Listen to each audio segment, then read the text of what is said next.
सनत कुमार जी ने शिव से कहा, हे देवेश, नागों का आश्चर्यजनक पंचमी व्रत मैंने सुना। हे देवेश, अब आप षष्ठी के रोज किए जाने वाले व्रत को कहें। इस व्रत का क्या नाम है, क्या विधान है? शिव ने सनत कुमार जी से कहा, हे विपेंद्र, श्रावण मास शुक्ल पक्ष की षष्ठी तिथि को महामृत्यु निवारक उत्तम सुपोदन नाम का व्रत करे। शिवालय में ये घर पर प्रतिपूर्वक शिव का अर्चन पूजन करे। दाल, आटे, भात का नैवेद्य नमक सहित आम का साग रखे। ब्राह्मणों को नैवेद्य पदार्थों का वायन दे।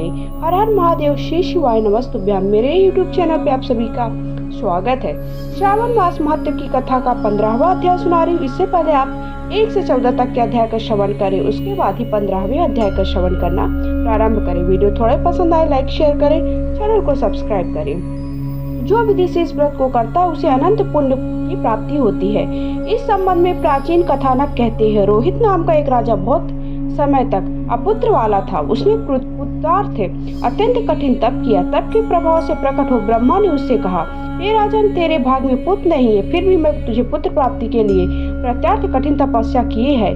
संकट में होकर ब्रह्मा फिर प्रकट हो बोले, हे राजन, तुम्हें मेरा दिया हुआ जो पुत्र होगा वह अल्पायु होगा। इस प्रश्न पर राजा और रानी ने यूँ निश्चय किया कि पुत्र प्राप्ति से वंध्यापन तो हट जाएगा, लोक में अपुत्र होने की निंदा तो मिट जाएगी, यही बहुत है। ब्रह्मा के वरदान से शोक और हर्ष से युक्त पुत्र हुआ। राजा ने जात कर्म आदि संस्कार कराए। दक्षिणी नाम वाली रानी तथा राजा रोहित ने स्नेहवश उसका शिवदत्त नाम रखा। मन में डरते हुए भ्रूणपाल ने उस लड़के का उपनयन संस्कार भी किया। मृत्यु के भय से विवाह नहीं किया। जब वह 16 साल का हुआ तो उसकी मृत्यु हो गई। उस ब्रह्मचारी के मरण की याद से राजा महती चिंता में हो गए, क्योंकि जिस वंश में ब्रह्मचारी को मरण होता है उस वंश का क्षय हो जाता है, उसकी दुर्गति हो जाती है। सनत कुमार जी ने शिव से कहा, हे देवेश जगन्नाथ, क्या इसका कोई उपाय है? यदि कोई उपाय तो मुझसे कहिए, जिसे करने से दोष की शांति हुई। ईश्वर ने सनत कुमार से कहा, हे सनत कुमार, यदि स्नातक और ब्रह्मचारी आदि हो तो अर्क विधि से विवाह संयोग कर पेड़ तथा ब्रह्मचारी को मिलाकर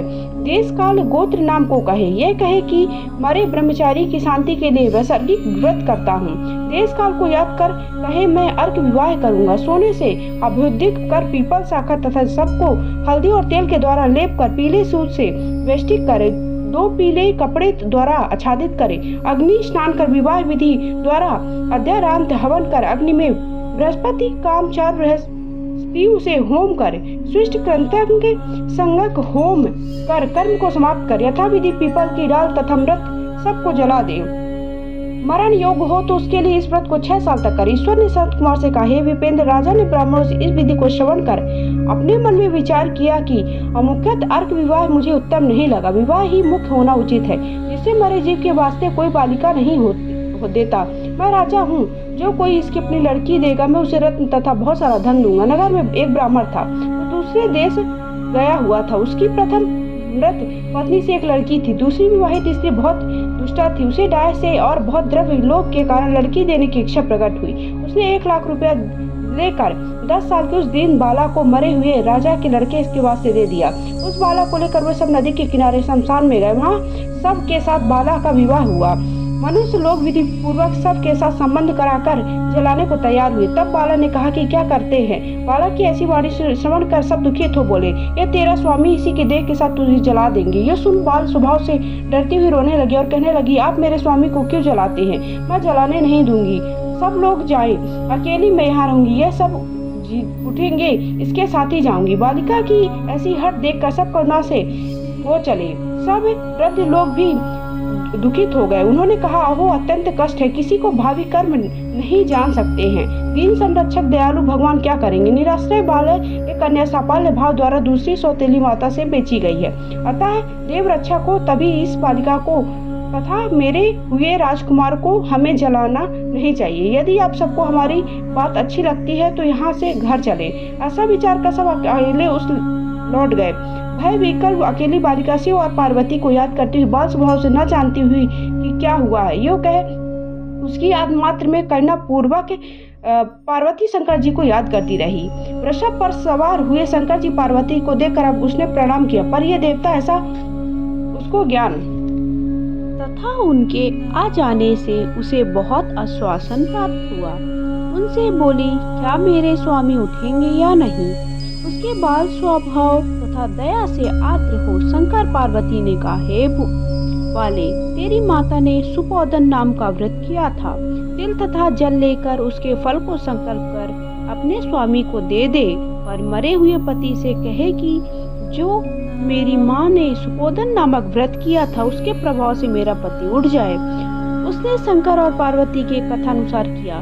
सुपोदन नामक व्रत के प्रभाव से शिवदत्त उठ गया। शंकर और पार्वती उस बालक को व्रतोपदेश देकर अंतर्निहित हो गए। श्री शंकर के जाने पर शिवदत्त ने उसी कन्या से पूछा, तुम कौन हो, कैसे यहाँ आए? कन्या ने शिवदत्त से सारी कथा कह सुनाई और रात में व्यतीत हो गई। सुबह हो जाने पर नदी के किनारे आए हुए प्राणियों ने राजा से सारी कथा कही। हे राजन, आपके पुत्र और पुत्रवधू नदी के किनारे हैं। विश्वसनीय मनुष्यों से इस वार्ता को श्रवण कर अत्यंत प्रसन्न हो। नगाड़ा बजवाता हुआ नदी के किनारे पर आया। सभी ने राजा को प्रसन्न होकर स्तुति की। हे राजन, आपका मरा लड़का फिर कल कालगृह से लौट आया है।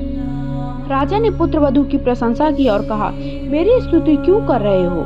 मैं महान मंदभागी अधम हूँ। मेरी यह पुत्रवधू सुविधा धन है। इसके सजीव पुण्य से मेरा लड़का जी उठा है। यूँ राजा ने पुत्रवधू की स्थिति की तथा उत्तम द्विजों के दान द्वारा अर्चन किया। मरे को गांव से बाहर कर जीवित हो जाने पर गांव में प्रवेश करने से निमित्त ब्राह्मण को कहने विधान से शांति की।